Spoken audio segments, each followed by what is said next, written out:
Welcome to the highlights of the UCI Women's World Cup. Let's have a closer look at the women to watch out for.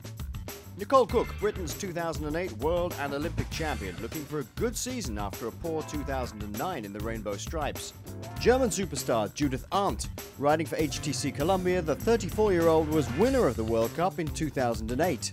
Marianne Vos, a cycling phenomenon, world champion while still an amateur in 2006 and second a fistful of times since.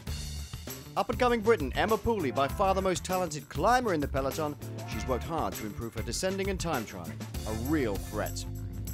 Sweden's Olympic silver medalist Emma Johansson is one of the most consistent and classy all-round riders of her generation. She'll be desperate to make it her year. And Grace Verbeeker, riding for the Belgian Lotto squad and a rising star of racing. She'll be gunning for victories, but don't discount her overall. And Titania Gerdeser, reigning world champion in Mendrisio in Switzerland. Carry the rainbow stripes to victory. Round 1 saw the World Cup caravan arrive in northern Italy in the area around Varese, scene of the 2008 World Championships for the Trofeo Binda, in and around the tough hills surrounding Lake Como. Alfredo Binda, 3 times a world champion before the Second World War, would have approved of the huge crowds that turned out to welcome the UCI Women's World Cup on its return to the heartlands of Italian cycling. A bright blue March morning for the rollout and an almost carnival atmosphere for the Trofeo Binda, round 1 of the World Cup. First attack of the day, and of course the World Cup, came from Silvia Vasecchi of Top Girls Fassa Bortolo and joined by Marthaga Eture Echeverria of Spain, riding for Safi Pastazara. But they were pretty much easily caught by the peloton, led here by Emma Pooley, unsurprisingly, on the first big hills of the day. This was the second break of the day, and much more dangerous as Linda Willemsen, newly converted to New Zealand citizenship, the HTC rider, leading a group that included some big names, including Pooley and Trixie Warwick, riding for Norris Cycling, and the Belgian champion Ludovine Henrion of Red Sun Racing. Pushing the pace on the right-hand side in the yellow and black, Linda Willemsen.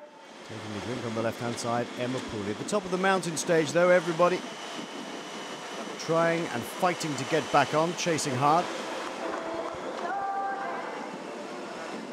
The roads are fast and wide and well maintained here in this part of Italy, and no stranger to bike racing.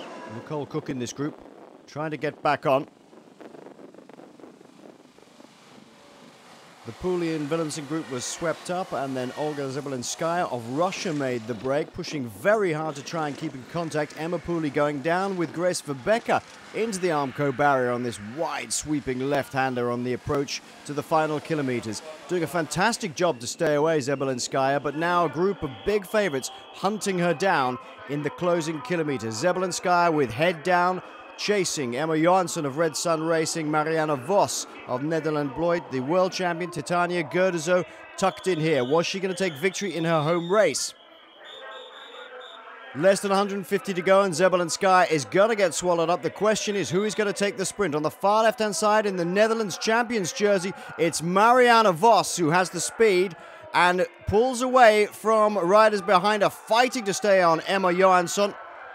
But it was the Dutch champion, Marianne Vos, a former world champion, who took the victory ahead of Martine Bras of Gauss RDZ Omo and Emma Johansson of Red Sun Racing. So the first of the World Cup jerseys goes to Marianne Vos. Round 2 couldn't have been more different than the sunshine that bathed Italy. Just a week later, and the World Cup pitches up in Belgium for the Tour of Flanders, the Ronde van Vlaanderen. 119 kilometers of cobbled hell, taking in the famous climbs from Oudenaarde to Ninove. A real test of skill and strength. And there was some real suffering on the slippery cobbles as the pace began to pick up. Team GB waiting for Nicole Cook. And the US team driving the pace along, anticipating the real start of the action on the Molenberg. And this was it. The attack by number 41, Grace Verbeeker of the Lotto Ladies team, putting everybody under pressure. Trying to get back onto Verbeeker's wheel as they get to the top of the Molenberg, but she is away. Verbeke going it alone. But it doesn't pay to be out so far from the finish by yourself. She looks over her shoulder and waits up for Adri Visser of the HTC Columbia squad. Now they can work together. Here is the leader of the World Cup, Marianne Vos, with a puncture and now right at the back of the peloton. She'll have to fight to get back into contention now. That's a hard day in the saddle for Marianne Vos, the Dutch woman. Meanwhile, Visser and Verbeek arrive at the Muur de Grammont. Meanwhile, behind, it's Emma Johansson and Judith Arndt who are leading the chase. But Verbeek is well away to the rapturous applause of the Belgian faithful. Up to the Capelle at the top of the Muur de Grammont. She is by herself. Just one more hill to go. And Emma Johansson, the next best rider over the top. Arndt just behind her.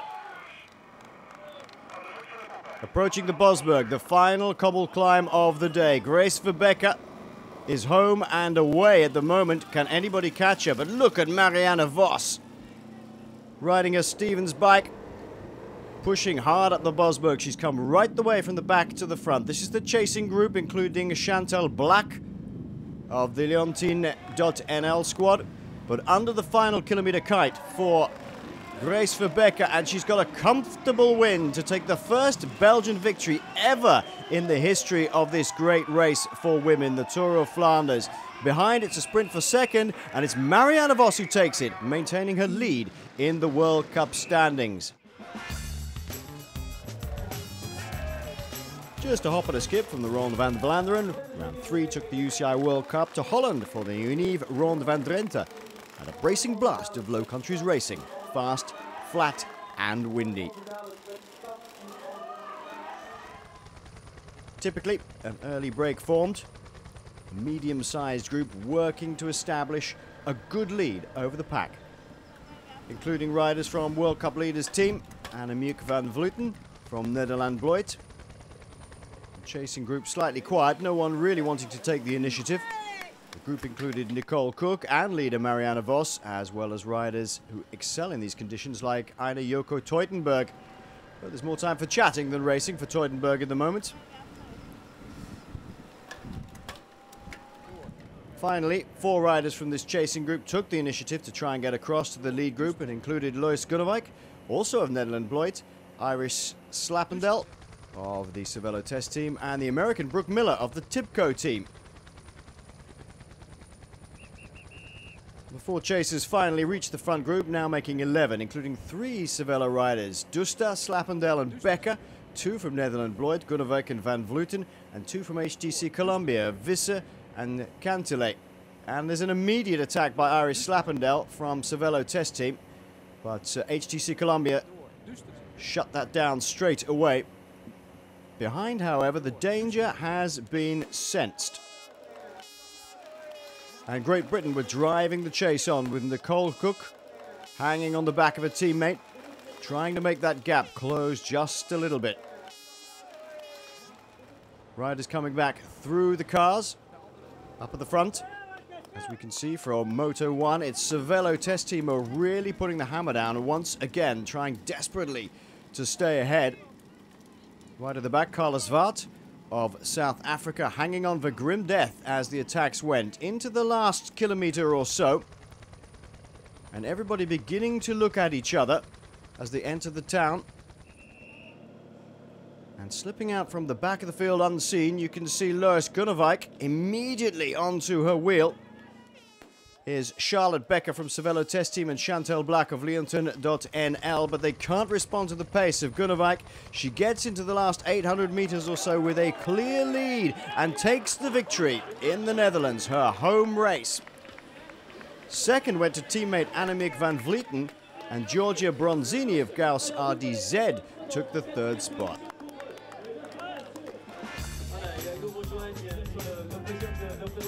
Having tackled the Flanders Classics, the Women's Cup paid a visit to Wallonie for the super tough Fresh Wallon race, or the Wallon Arrow as it's known. A race like this demands a great all-rounder with an explosive climb for the finish on the fearsome Muur de Huy.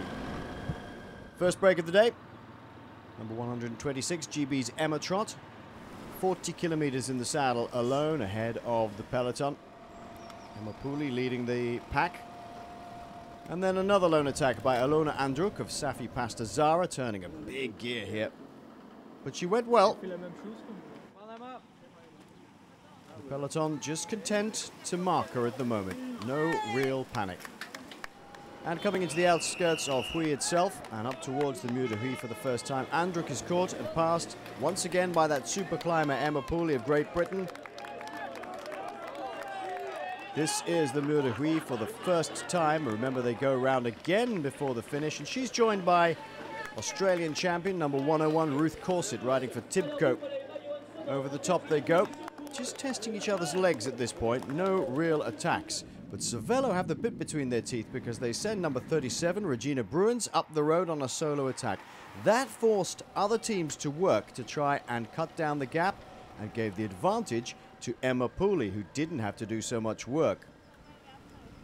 Nicole Cook having a last stab attack in the closing kilometers. And once again, Cervelo test team taking the initiative and moving away, forcing other riders to chase. But when it came to the Mur de Huy, there really was no other rider on the hill except Emma Pooley. She simply rode away from the rest of the peloton, confirming she is the best rider on these short, sharp climbs. Just look at the gap she managed to pull out over the chasing riders.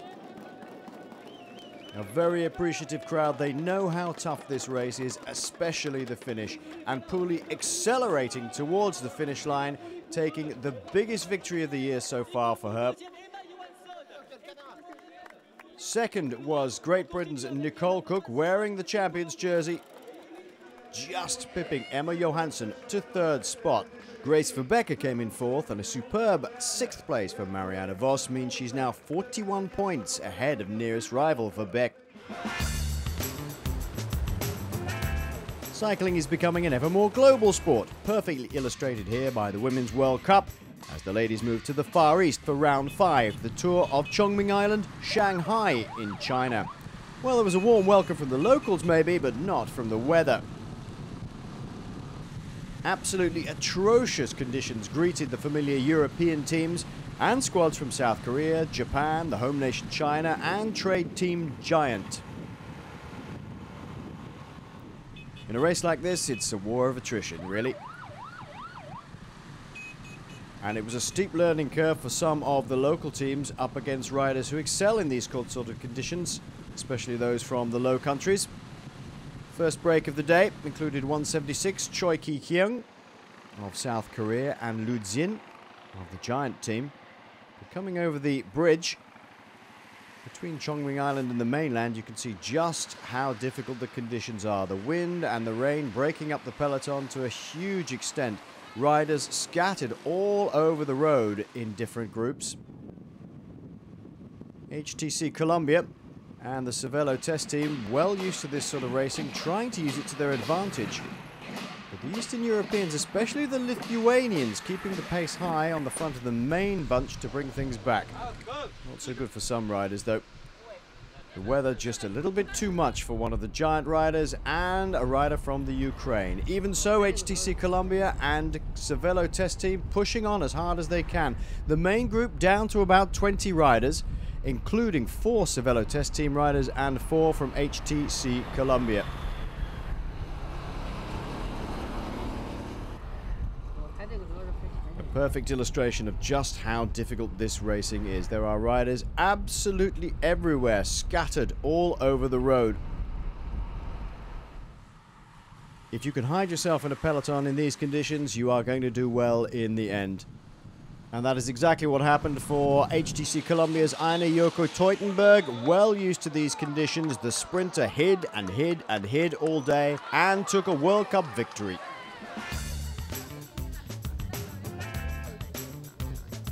Back in Europe and back in the sunshine for round 6, the GP Ciudad de Valladolid in Spain. This unique course is an out and back rather than circuits. 122 kilometers of deceptively rolling terrain in the wine country, with several short, sharp climbs at the end. And a chance, of course, to learn a few of the local phrases. Hola! Rolling out from the start, the sun beating down on the riders, a long day in the saddle in prospect. Taking liquids and food on board will be exceptionally important in a race like this,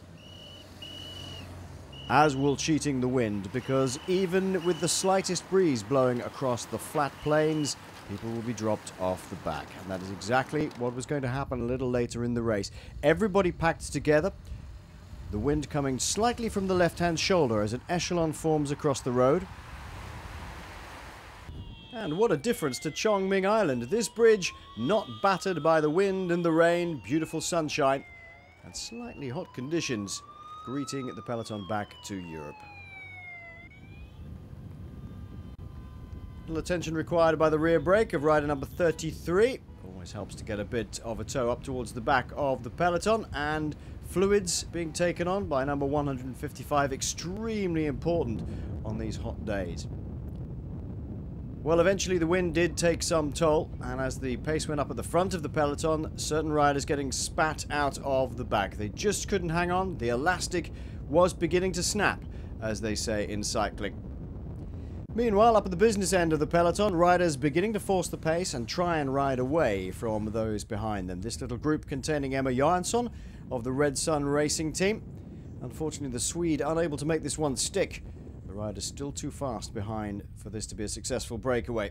In the end, there were 3 riders who managed to get away. Charlotte Becker from Cervelo Test Team, Judith Arndt of HTC Columbia, and Annemiek van Vleuten of Nederland Bloit.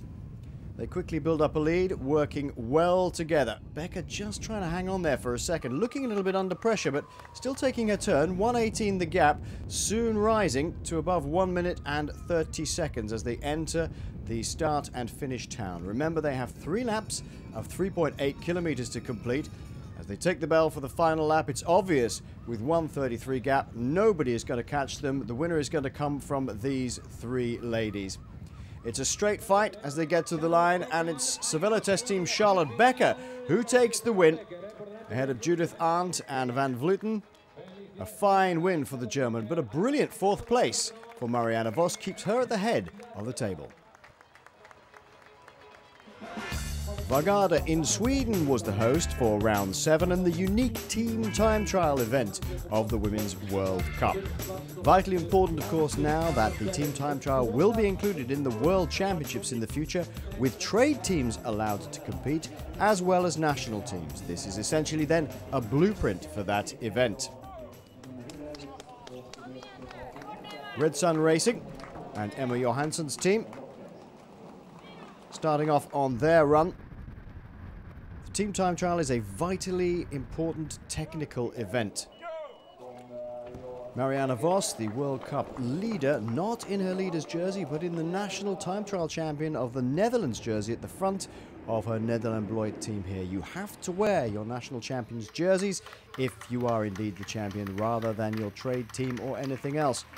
Emma Pooley, British time trial champion, here at the back of the Cervelo Test Team, without Christian Armstrong, but a very, very strong squad indeed. Charlotte Becker, Regina Bruins, Irish Slappendel and Kirsten Wild, all helping Pooley along. HTC Columbia with a very strong team indeed, including Judith Arndt. You can see Cervelo Test Team going one way and the Red Sun Racing Team going the other in treacherous conditions. Never good for team time trialing, the rain coming down on roads like this. 41 kilometers, this team time trial, and the best time should be somewhere about 55-56 minutes. You have to finish with a core of riders, and Nederland Bloit finishing with 4. Some dropping off the back. You have to finish with 4, and it is the 4th rider over the line whose time counts. Cervelo Test Team coming in, still looking very good. Nederland Bloit were a little bit ragged on the day. HTC Columbia coming in for their finish. It was in fact Cervelo Test Team who took the honours with 55.34. 1:08 faster than HTC Columbia and 2:25 faster than Nederland Bloit. Vos, however, retaining the overall lead thanks to that team's excellent performance. Next up, the road race. And in this double header in Vårgårda, the Australian team signing on. Cervelo Test Team already with 1 win under their belts, and the weather not being particularly nice once again. Swedish national champion and local hero Emma Johansson, and even super tough Marianne Vos has the rain jacket on today. 132 kilometers ahead of the riders in this round 8 of the World Cup. But it was looking more and more likely that Marianne Vos was going to hang on to that jersey right the way towards the end. However, as the old saying goes, to finish first, you've got to finish. And anything could happen. First attack of the day, spinning the pedals wildly. Emma Pooley of Great Britain, newly crowned the British road race champion. She headed a 1-2-3 in the national championships for the Cervelo test team. And Pooley making a concerted effort. She has become an excellent time trialist and using those skills to great effect. Nobody really reacting yet in the peloton as the road begins to dry out, the rain clouds moving away, and the sun breaking through. Great crowds here in Vargada. And Henrion, the Belgian champion, in this group as well. Notable by their absence right at the front at the moment is Emma Johansson, the Swedish national champion, not having the best of races. Marianne Vos in second place in this large group now come together behind Grace Verbeek, winner of the Tour of Flanders. And a number of riders trying to break away. Verbeek forcing the pace a little bit. And now a lone attack out of the front of the peloton. And the Australians trying to make their mark. Not managed to do so far. This is Shara Gillow, 22 years of age, trying to make a break towards the end of this race, but being brought back again. And a group of about 15 riders now towards the end, and another attack. And this looks a more familiar stance. It is the World Cup leader, Marianne Vos. Vos having shed her rain cape, the sun brightly out now, number 1 her number, and really giving it some stick. But the peloton weren't going to allow that to happen. Far too much of an indignity to have the World Cup leader win at the same time. Well, it took 8 rounds, but finally a mass sprint. Kirsten Wild of the Cervelo test team besting Adrie Visser of HTC Columbia. But local favourite Emma Johansson finishing 3rd. A terrific sprint for the Dutch woman. And a big pack of riders finishing at the end almost with the same time. Huge crowds arriving to see the final round of the UCI World Cup here in Plouay. An extremely tough course. Not the greatest year for Titania Gurdezo, but a good year so far for Grace Verbeek, showing that she is one of the top women in the peloton now. 121 riders starting, 114.6 kilometers, and away quickly Marianne Vos in the World Cup leaders jersey. Just this one race to complete, and she is assured of a victory. The opening attack came from HTC Columbia's Louise Keller, along with the Italian Elena Ballato of Top Girl's Fassa Bortolo. But then there was a very concerted attack by 4 real heavyweight riders. Emma Pooley of Cervelo test team, Marianne Vos, the World Cup leader, Emma Johansson, the Swedish national champion, and Judith Arndt of HTC Columbia, building up a big gap. 2 minutes and 5 seconds over a chasing group of 3 riders. Natalia Boyashkaya of Phoenix, Evelyn Stevens of HTC Columbia, 2 of those 3 riders. Coming up towards the final section of this race, and Emma Pooley catching all 3 other breakaway riders by surprise on the blind side, and Marianne Vos trying to go with her. Finishing this season in the World Cup with as much aggression as she started it with is Marianne Vos, but Pooley has the measure of her. Vos is unable to react to the British champion, and it's Emma Pooley who rides to her 2nd victory of the World Cup here in the super tough Plouay. Johansson gets 3rd, and Marianne Vos gets 2nd to seal her win in the World Cup.